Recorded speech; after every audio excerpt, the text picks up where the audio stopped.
Happy to have you aboard here for the Really Big Barbecue Show. Boing. We cook because we have to, and we grill because we want to. Hit me! Fine, how's it going?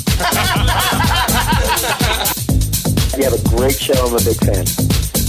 Boing. So what seems to be the problem here? This man looks like he's dead, and he's in the crackle.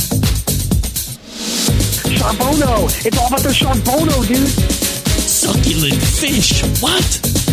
He ate 2 feet or wieners.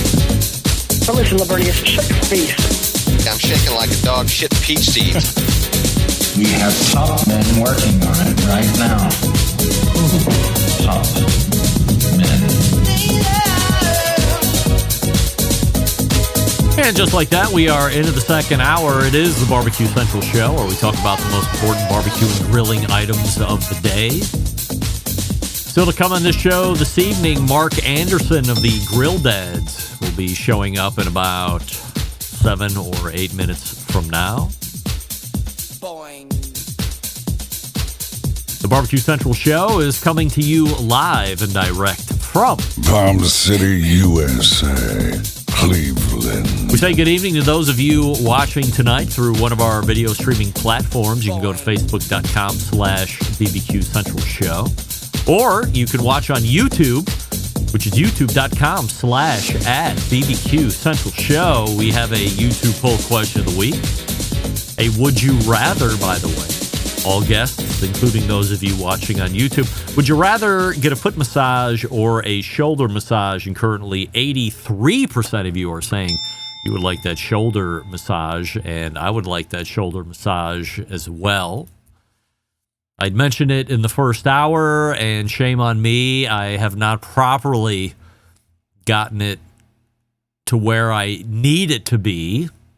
But I can tell you this, coming up this Friday on the best moments of the Barbecue Central Show in 10 minutes or less, taking you back to October 6th of 2010, you will find a segment from none other than the pitmaster of Laudable Barbecue, Mike Davis. Now, for those of you who are not familiar with Mike Davis, like maybe you are not familiar with Scotty Johnson last week, like maybe you are not also familiar last week with QOW or Barbecue Wow, Beth and Mike Wozniak, Mike Davis is, again, I hate to use the term week after week, but John doing a bang-up job. Mike Davis, a legend when it comes to competition barbecue, one of the first to really introduce buying and taking an RV to barbecue competitions and working out of said RV. Also really big in those offset barbecue pits. I believe he partnered with or started a company called Championship Smokers back in the day.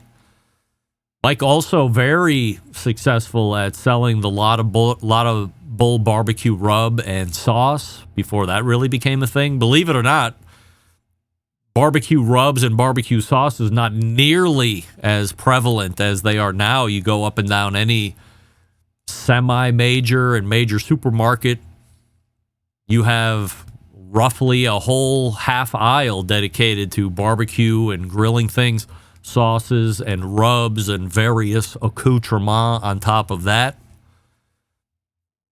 Wasn't really like that 20 years ago when we first got into this beast.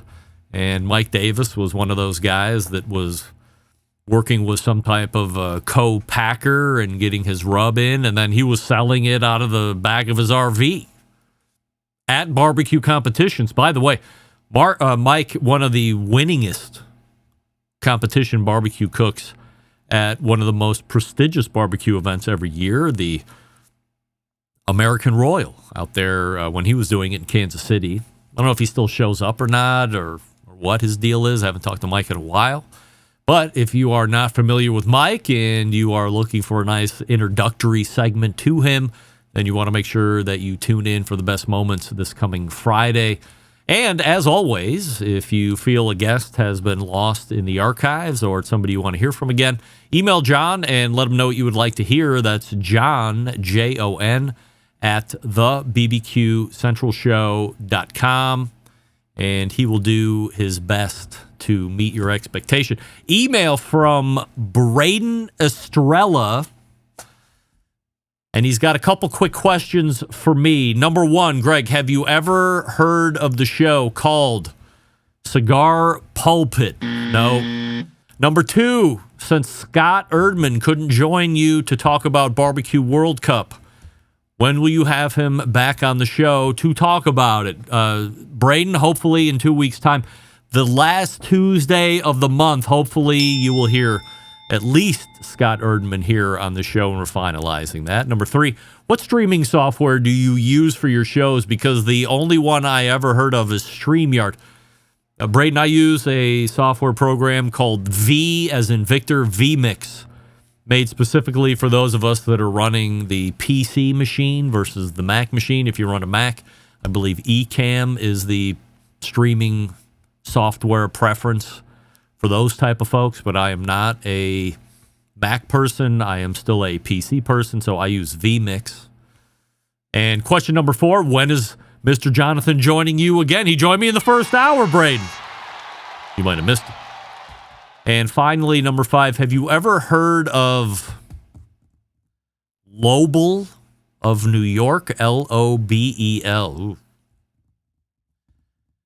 Well, Braden, being from New York, and I would like to say I'm highly proud of that. Although, you know, when you talk to people and you say you're from New York, they really only ever think about that small city in that really large state. And of course, I was from Saratoga Springs, which is upstate. So if Lobel is like New York City, then no, I'm not aware of that. If that's just a statewide thing, I'm still not aware of it, Braden, and I apologize for that. But thank you for writing in, and hopefully I've answered all of your questions there. So, without any further ado, we get ready for a Mark Anderson, The Grill Dads segment. Before we do that, let's talk about one of my favorite cigars going right now, the McAuliffe cigar. Step into the world of McAuliffe, where each blend is a chapter in a grand tale of craftsmanship and passion. The portfolio, a symphony of flavors, each note carefully composed to create an unforgettable Nicaraguan smoking experience. We all know about that color series. And I believe in just a few weeks' time, Amanda McAuliffe herself, Senior VP of Marketing and daughter to the founder, is going to be on to talk about McAuliffe White, which is going to be their latest line in the color release, or their latest release in the color line. McAuliffe cigars can be researched further on their website, MICALLEF, McAuliffecigars.com. Also, you can use the locator to find a retailer near you. We're back with Mark Anderson right after this. Stick around. We'll be right back. You're listening to the Barbecue Central Show.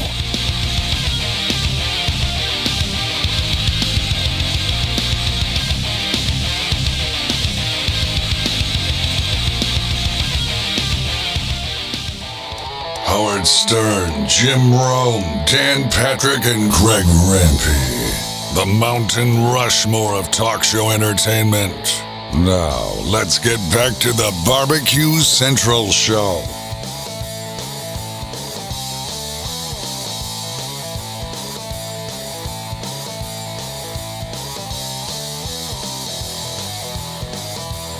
I don't remember if I already ran this or not. Jason Pettis, 4691, on fire still, as I asked about the Daryl Mast update. I'm going to say allegedly before I get sued. I think this is Jason, I'm just reading. I think he may be in prison. He was poorly running a nursing home with bad conditions. Oh yeah, that'll get you in prison all right. You can't do that. Those old people, they are a finicky bunch. My second guest tonight has been seen on such places as the Food Network and all over the internet and social media with his pal Ryan Fay. And tonight we're going to be talking about a number of items, to include the viral rib roast method, or at least viral to me, because I think it was the most magical thing I saw in all of 2025, breaching into 2026. It's our pal Mark Anderson from the Grill Dads. Hey, Mark. How's it going? I'm well. We have a YouTube poll question of the week before we get going. A would you rather YouTube poll question of the week. Would you rather get a foot massage or a shoulder massage? Is that for me? Yes. Oh my gosh, shoulder. Shoulder.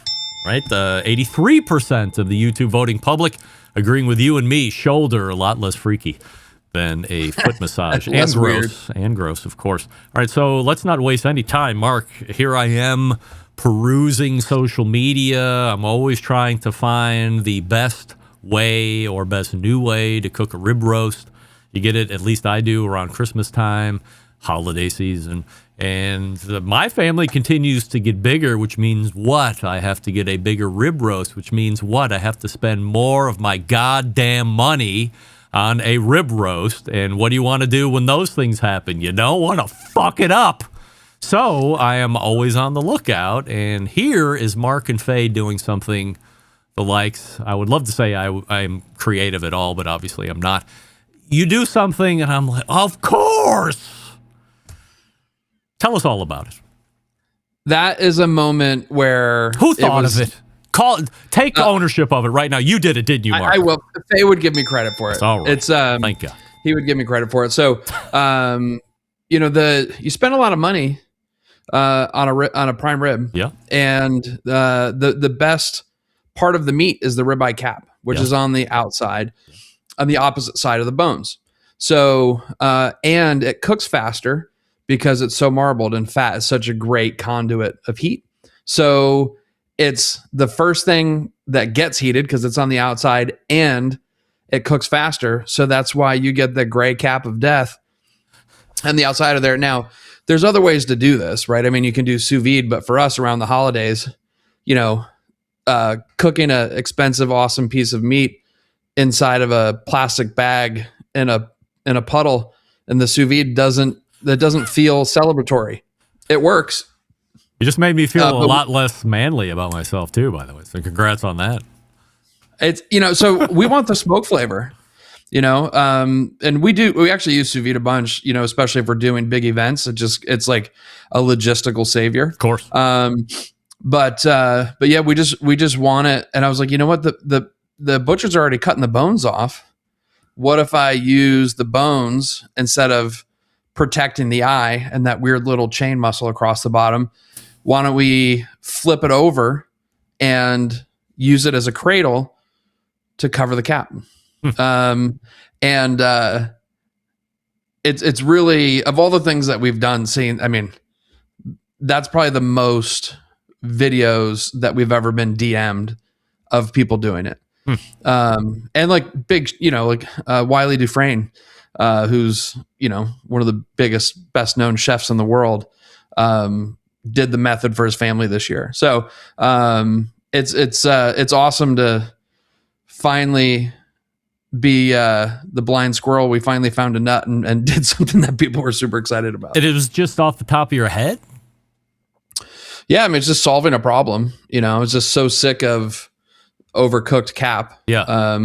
To the point where, in previous years I was removing it and cooking it separately, just so you can guarantee that it was going to be great.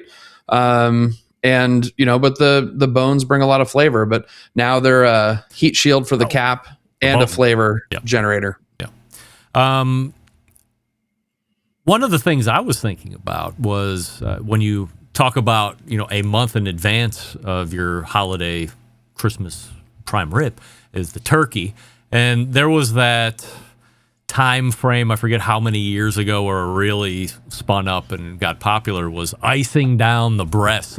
Favorite activity of mine in different scenarios, of course. But for turkey, ice down the breasts because then they get cooler and it takes them longer, and the dark meat and everything kind of finishes at the same time. When I spatchcock turkey, I've never had any issues with things finishing ahead of other things. That all seems to kind of time up well. But do you ever think about icing down, or had you ever iced down the cap portion of the rib roast to see if that worked? No, but we have iced down the fillet side of a porterhouse. Yes, and worked. Yeah, it worked great. Yeah. I mean, because with turkey, the problem is the skin is going to get waterlogged from the ice because it'll absorb that moisture. That's not going to happen on a steak, really. And there's no real good way to put ice on the cap when you're cooking the whole thing, unless you do like a wet blanket over it or something. But that just seems starting to get a little bit too fussy. Especially since if you buy the bone in, it comes with the shield. You just gotta butcher it and move it around. But the fillet, not overcooking the fillet on a porterhouse is an art form. Which we actually cook.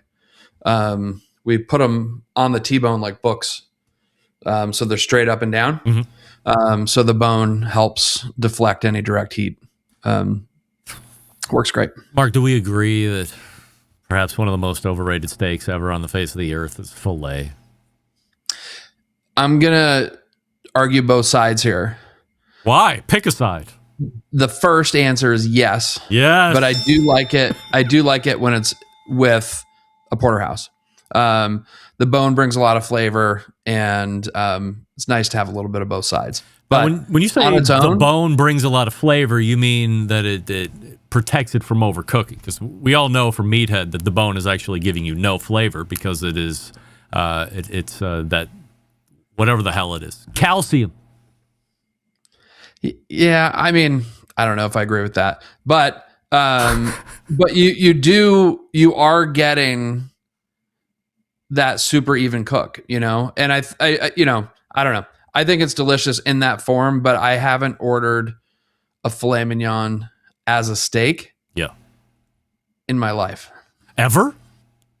No. Like even as a youth when you were tricked that, oh, this is the most decadent steak you could ever get and you don't know any better until you realize everything is better? Nope. And I'm proud to say that. And also, I mean, steakhouses are overrated for the most part. I mean, honestly. Yes. So for us, we had some good ones in New York last week, actually. But for us, the problem that we have with steakhouses is it's always strip, filet, ribeye, the most boring cuts of meat on the cow.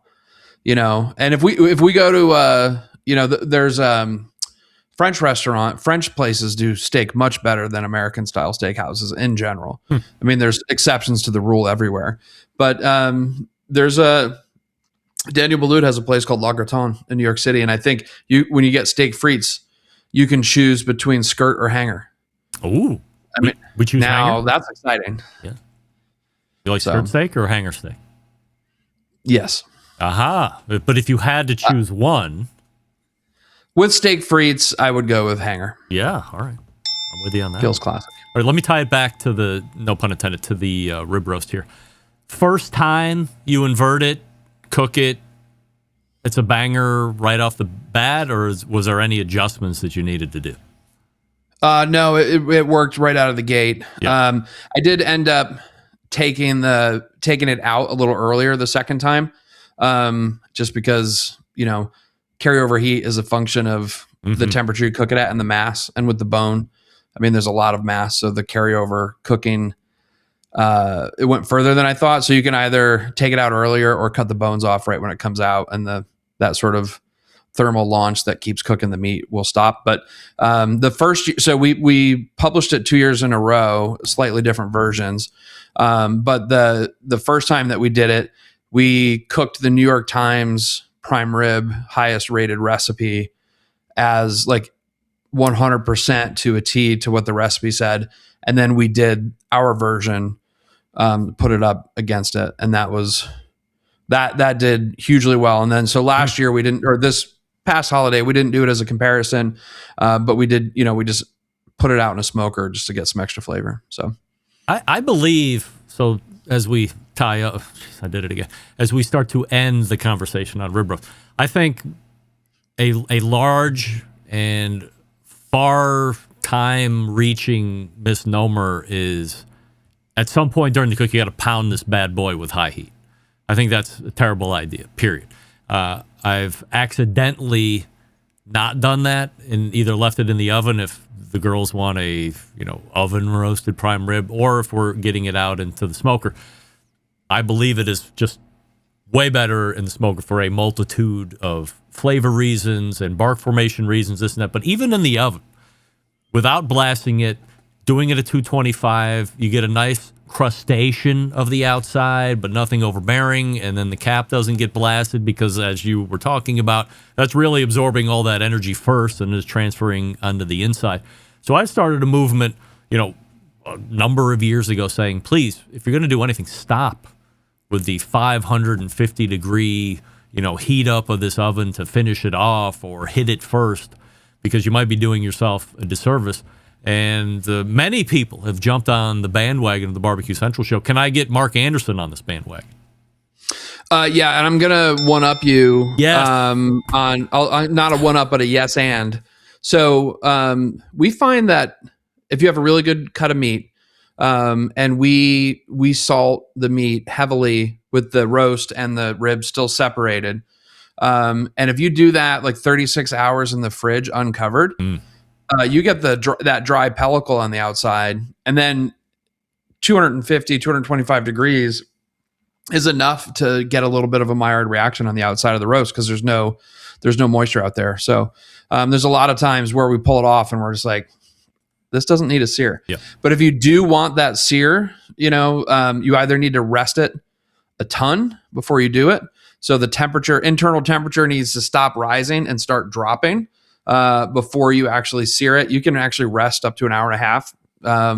It can just kind of hang out in a warm spot. For most steaks where you want a really good sear, the best time to do it is right when it comes out of the fridge. Yep. Aggressive sear, rest it on a rack and let it hang out for a half an hour and then cook it at 225. But yeah, if you have a good cut of meat and the outside is nice and dry and sticky, you're going to get a good steak without the 550.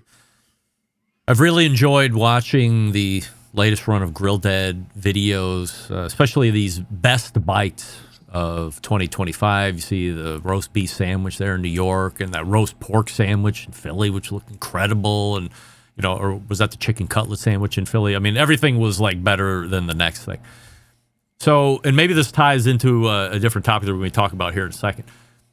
Do you and Faye go, hey, this year in 2025, we want to we're going to go to a bunch of places, we're going to video everything, because in the end, we want to be able to create a best of this city or a best of this type of dish? Or does that kind of thing happen organically? This year happened organically. This in 2025. In 2026, we're planning for it. And so, basically, when we stopped doing the Food Network show, our social media strategy was 100% recipe creation. So we were doing 3 full recipes a week. And we did that for a couple of years. And that is a burn like I never want to experience again for the rest of my life. Every single day, it's like you're either filming or planning to film or cleaning up from the last film. And you're never out of production mode. And then so Faye and I started doing things where we'd get together, we'd hire some people to help us, and we'd film 7 in a day, so that we could have a month off from doing that specific task. That was even worse. So a couple of years ago, we're traveling 150 days a year for the Grill Dads. When we're in these cool places, why don't we, find these awesome restaurants? And it's been a blessing because now we're doing like 45 recipes a year instead of, 150. And we're going out to eat in these places anyway, so it's not that big of a deal. And it's the type of content we did when we were on the Food Network. So it all kind of worked out. And then, honestly, we're always looking for opportunities to use the content that we already have. It's just a, efficient use. So for example, like this year we can do New York, Philly, Miami, LA, Chicago, where we're like, where to eat if you spend a day in New York, because we filmed at 25 places. So we can pick 3 of our best and package them together and put it out. So, and those types of lists, do better on YouTube and TikTok than some of our other things do. So I don't know, but it really came out of like, how do we be smart about this library of content that we've built? But it did exceptionally well, and people get really angry with those lists. Really angry. You're taking a stand, inviting people. Well, you're not inviting them, but I mean, the comments are open. Otherwise, you would close the comments to hear what other people are going to be saying to what you're putting out there. That's the only list that counts. I mean, you can run that charlatan ruse of we're going to do a list where you say, okay, it's going to be this steakhouse, and this steakhouse. Now vote, which immediately takes all the ball kicking away from your area and leaves it up to now a vote of popularity. I mean, I have no respect for that. I mean, at least you guys are. I respect all the lists that are saying, here's the best and here's why. Debate. That's what I like. Yeah, we're not afraid to put a stake in the ground. Right. I've always said like Faye and I were interviewing somebody to work for the Grill Dads a couple of years ago, and we were asking people questions like, hey, like what's your death row meal? And I didn't care if it was a high-end thing or if it was Taco Bell, as long as you were willing to defend it to the end, So we don't mind putting a stake in the ground. People always miss when we do those lists where we're saying like, this is in 2025, here's the top 5 cheesesteaks that we had. We're not saying these are the best 5 cheesesteaks in the world. Yeah. Although from what we've had, that list is probably pretty close, but for us anyway, but honestly, when we see people get angry in the comments, we get excited because we know that we've created a video that's going to do well. And if nobody is upset, you haven't tried hard enough. Yeah. Who we're going to be pissing off next? Oh God, everybody. Hopefully, yeah, everybody. No, I mean it's like you do the hot dog list. It's like here's the best 5 hot dogs we had this year. I mean, it's a freaking hot dog, which very important to me. But the number of people that are like, I can't believe that this one that's an hour and a half outside of Des Moines didn't make your list. Yeah. Like, sorry, we weren't there.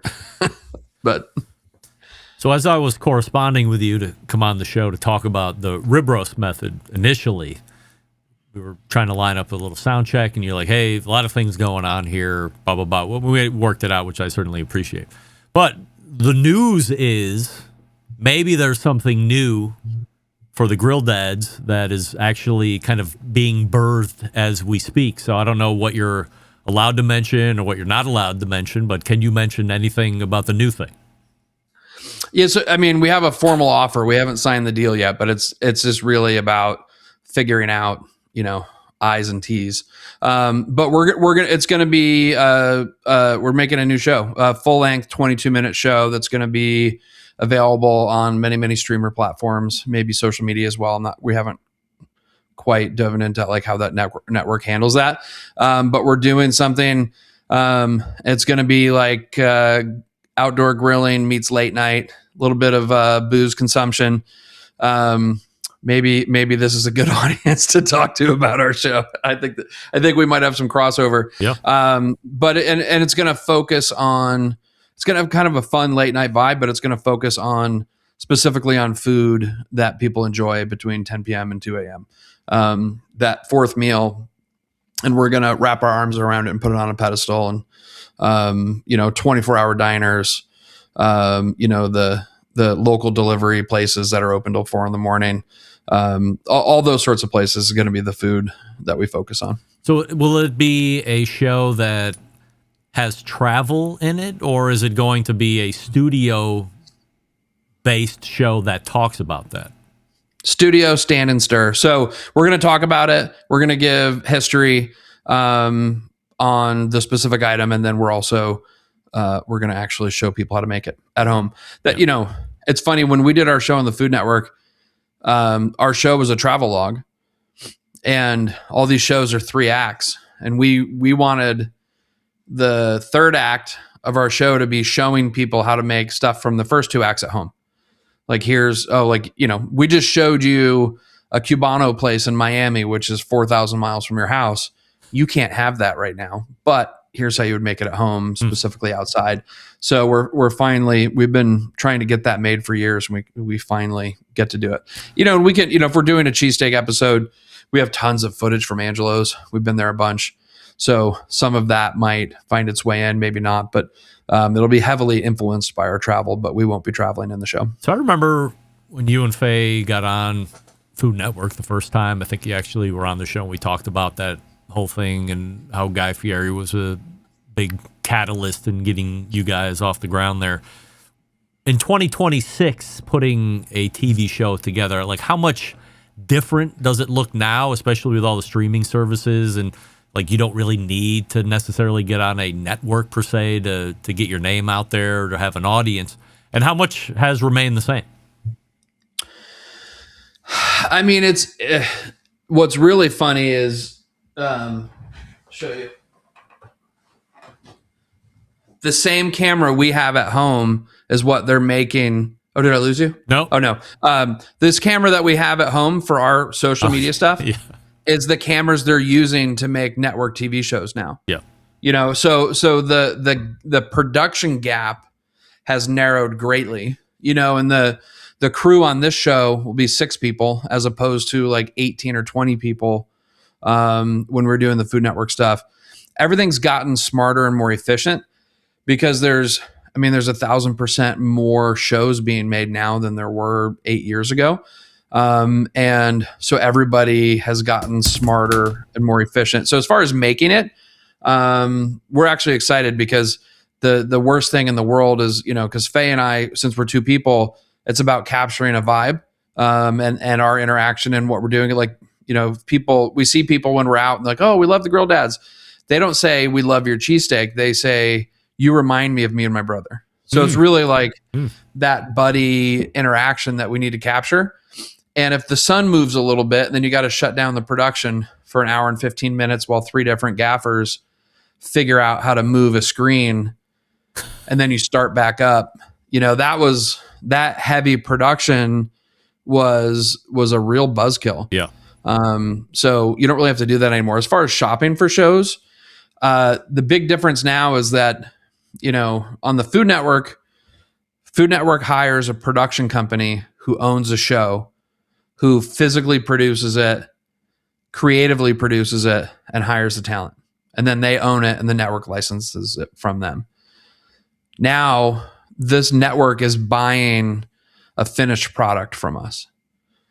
So we are the production company and we're in it. So, we go out, we hire, director / showrunner, camera people, editor, and put it all together. And then instead of the network sending us something to look at and give us notes, now we're sending it to them. In layman's terms, you're gambling on yourselves up front in hopes that you're producing something that somebody's going to want to buy. No, they're buying it in advance.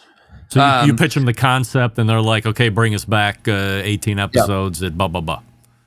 Yeah. And we're probably just going to do 6 in the first season because we want to get out by grilling season. Hopefully there's more. But the big difference is we are in the show, we own the show, and we're making the show. When we were on the Food Network, we were on the show. Yeah. We didn't make it and we helped make our show creatively, but we didn't, we weren't in charge of making it and we didn't own it. So now, we have a much better deal. You make good money doing this? It depends. So we get to sell corporate integration into the shows as well. So, there are opportunities, and that's where Faye and I kind of get smart and scrappy to do stuff. But it's not, for us, it's not a big money maker, but it's an opportunity to call the Today Show and say, hey, we have a new show coming out. So a lot of those places, they need a reason, like a relevant reason for you to come in and talk. So whenever we have something like that going on, we do these epic press tours. So it's good for our brand in general. And obviously, the viewership on the actual show is great for for us in business building ways and all sorts of other things. It's I mean, it's not a huge moneymaker by any means, but in success, you can figure that out. What's the big revenue driver for the Grill Dads? Is it the QVC stuff? Is it a partnership with Ninja or whoever? Like, where does the main revenue derived from? It's a mix. It's a lot of brand partners. We do, we've had a really good year for viewership with RevShare on Facebook, which is kind of cool to see that having a good year. But we do live events. So we work with Ryan Reynolds' company and host. We do like Aviation Gin events for the NFL. We host and produce the tailgates for Wrexham for our portion of the tailgate for Wrexham whenever they come and do soccer matches in the States. We do SEC Nation appearances for one of our sponsors, Johnsonville. So it's events, it's brand deals. Our cookbook, thankfully, knock on wood, has been pretty successful. So we're starting the process of doing a second one of those. So, it's the brands and the events really, really keep it going. Are you guys building a new studio, kitchen, and culinary destination in Central Ohio? I can tell that you just read Ryan Fay's headline for what's happening at his house. So Fay is from Columbus, and he just moved back there from LA. Oh. And we just finished building. What was that? On purpose? Yeah.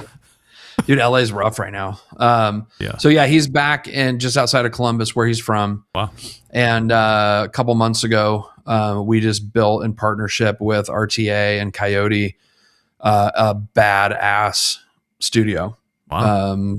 So smoker, flat top, gas grill, pizza oven, and then also like a big sort of empty space that we can use for whatever. It's totally powered for production lights and all the fun stuff. And the irony is that we built that in October and we can't use it to film our new show. It's just the dumb luck that is us. And you're in like Colorado or somewhere, right? No, I'm in Boise. Oh, Boise. Right. Did you say you're from Saratoga Springs? Originally, yeah. I'm from Clifton Park. Really? Look at you. Yeah. Spend any time in the August place to be? I worked at the Ben & Jerry's in Saratoga Springs for 3 summers. Wow, look at you. What years were those? You remember? 1947. Yes, back when it was founded. Very good. So, and then you were, was Fay always the Ohio guy? Were you the Ohio guy at some point too, or always Fay? Fay's born and raised. Yeah. He went to OU for a stint. Maybe? I was. Moved from upstate New York to go to Ohio State for college, and then stayed there for a long time. Yeah. All right. So that's where we met. Well, I'm interested in, because I get down to Columbus once a month to have one-on-ones with my sales manager down there in the South region. So I would love to overnight. I'm not self-inviting, but if you are, if anybody's around to tour me around the Grill Dad studio, and that would be such a lifetime achievement for me. I couldn't tell you. Yeah, Fay would love that. Oh yeah, he would absolutely love that. All right, and we're gonna do. We can't film there because the show that we're doing is like a late night show. You know, it's dark, moody, nighttime sort of stuff. In Columbus, when we have to film in a couple of weeks, it's gonna be like 20 degrees at night. And then the show gets put out in the summer, and we look like we just went snowmobiling. It doesn't really. Yes, I didn't even think about. Doesn't really work. That is not TV magic. No. What else is coming up for the Grill Dads we should be on the lookout for? Oh my gosh. It seems like so much. We are, did we have the cocktails out when we talked to you last? I don't think so.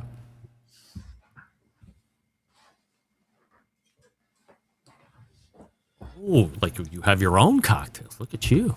Grilling Time cocktails. Yes. Made by these two assholes here. Oh, the worst. Yeah. Absolute jerk off. Yes. So we created these. They're all real spirits, all natural, and have a culinary nod to grilling. So Tequila Smoke has smoked blood orange, simple syrup, charred rosemary, tequila blanco, soda water. And so they all kind of have one of those nods, and we're in every Bevmo in California. We're just got into the Albertsons World in Idaho, and we're about to finally kick off Texas. So it's I feel like Columbus has been left off the map there. Columbus Ohio's a control state, which is very challenging. Oh, right. So you have to find a distributor, and then you have to find a distributor to sponsor you to get in with the state of Ohio. And it's control states are hard to start small, because you want to be able to support whatever markets you open. And so if you open up a control state and we don't do Cleveland, Cincinnati, Columbus, Dayton, Bowling Green, whatever, Yampton, all those places, then they're not going to let us in there. So Faye is working on it. We do want to open Columbus as a test market by the summer, but it's the control. The only reason why we haven't, because we love Columbus, is because it's a control state. Yeah. Roaming Shores is pissed that you left them off the list. By the way, they just wrote in on that. Look, this is Mark Anderson, and Mark, we appreciate the extended time here this evening, catching up. I hate that it was about 4 to 5 years since we've had you on the last time, but that's my fault, not yours. It's been that long? Yes. Last time. Oh, well, last time you were on, believe it or not, I'm not bringing this up to be a dick, but we were announcing the launch of the Grill Dads podcast. What happened to that? Or do you have a toilet flush sound effect you can do? Thank you. That's perfect. The podcast was tough because we travel so much, and it was managing it, promoting it, editing it, because we did do an edited podcast, which was probably the biggest mistake that we ever did. The workload was really intense. And the other thing that was crazy for us, like at the time, the only way that we had to really promote it was through social, and the algorithm was really scrubbing podcast content. So if we posted on our Instagram stories and would normally get like 30,000 views on a story post, back then, we'd post a picture of us with Eva Longoria and say, hey, our Eva Longoria podcast episode is up live. Here's a link to it for Apple or for, Apple, whatever. Yeah. And we'd get 200 instead of 30,000 views on it. So we just kind of, we burned out on it. We both realized that we loved to be on them, but having one and producing it wasn't our jam. You had mentioned Eva Longoria. I listened to it. That was like my favorite Grill Dads episode. She seemed like a doll. She's amazing. She wrote the foreword for our cookbook. So she's everything you'd hope someone would be. Yeah. She's, selfless. She's smart. She's works hard. She'll give you the shirt off her back. It wouldn't fit me, but she'd give it to me if I needed it. Mark, again, appreciate the extended time tonight. Go to grilldads.com and see where Mark and Faye are going to be, and make sure you're up to speed on whatever they're doing. And as I said before, it will not be another 4 or 5 years until the next time. And again, much appreciated. Yeah, love it. Thank you. Good to see you. Thanks, Mark. A banger way to close it out here this evening with Mark Anderson from the Grill Dads, socially at the Grill Dads as well. All right, let's catch our breath here after an extended Mark Anderson segment, and we will clean it up and go home. Stick around. We'll be right back. You're listening to the Barbecue Central Show.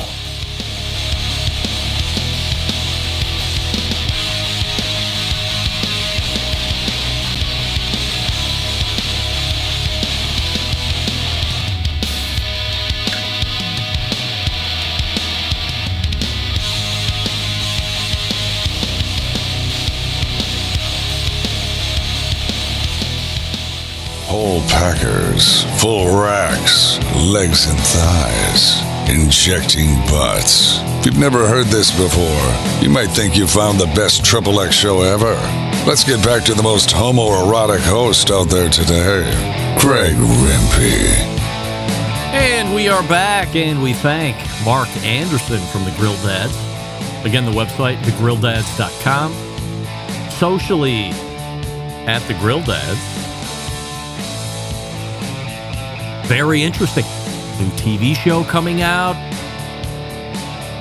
He's another person that has built a new kitchen studio / culinary destination, or they. Well, it seems like Faye's the one that might be around it most of the time because Mark is in Idaho. Boise. And Faye is now back in the greater Columbus area, Pickerington, Canal, Winchester, something along these lines. So excited to see what a real studio kitchen looks like in person. Malcolm has one, and Mike Lang has one. Maddie Kiki has one. I believe. Why am I drawing a blank on that guy's name? His name is the guy that won Memphis in May last year. Well, I just had it 3 different times. His name is. I see him. There he is. It is. Oh.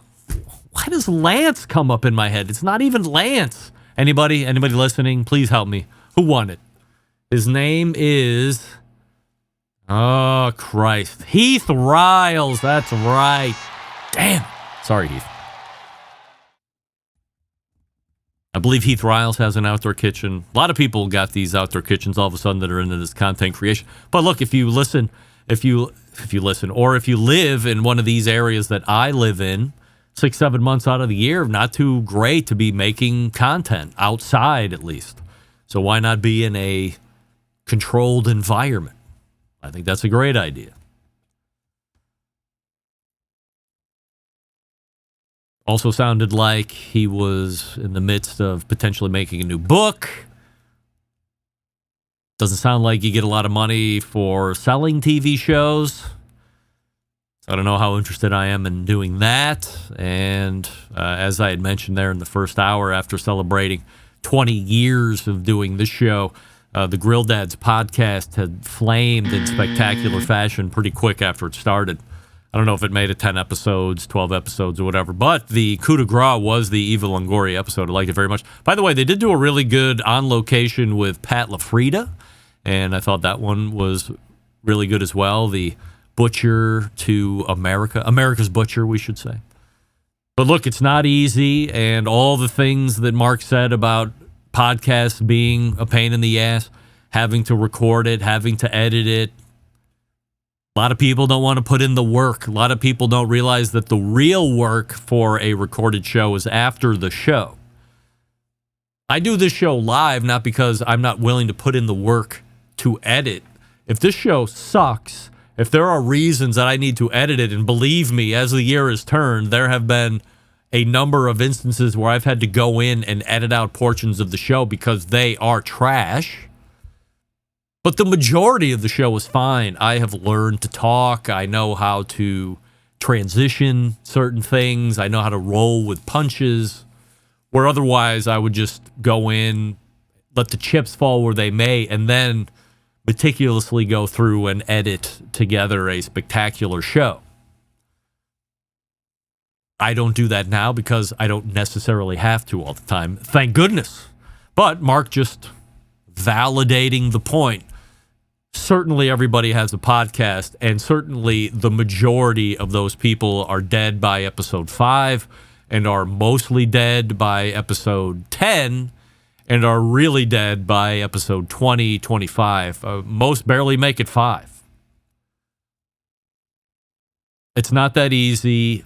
If you think it is, just go ahead and try it, and then talk to me in 20 years when you get to where I am.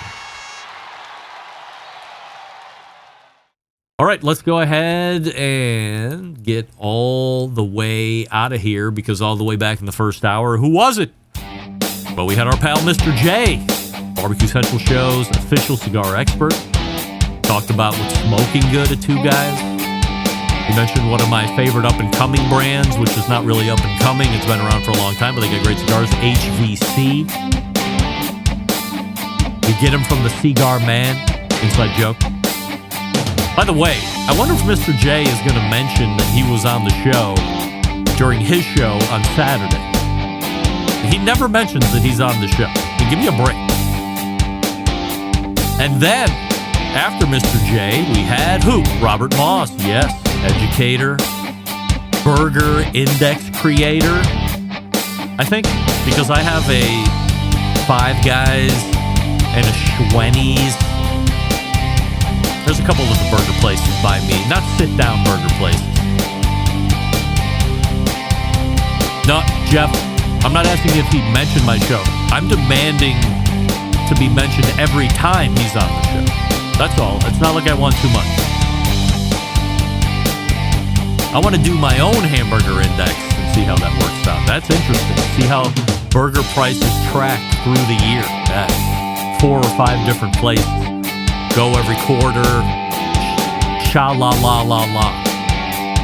And then in the second hour, Mark Anderson from the Grill Dads, GrillDads.com. So, how do I always leave you? September 11th, 2001. I will never forget.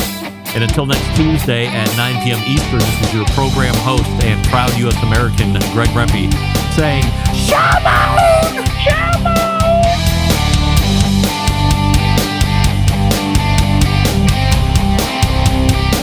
Hi, this is Gene Acasella from Port St. John, Florida, and you're listening to the Really Big Barbecue Central Show.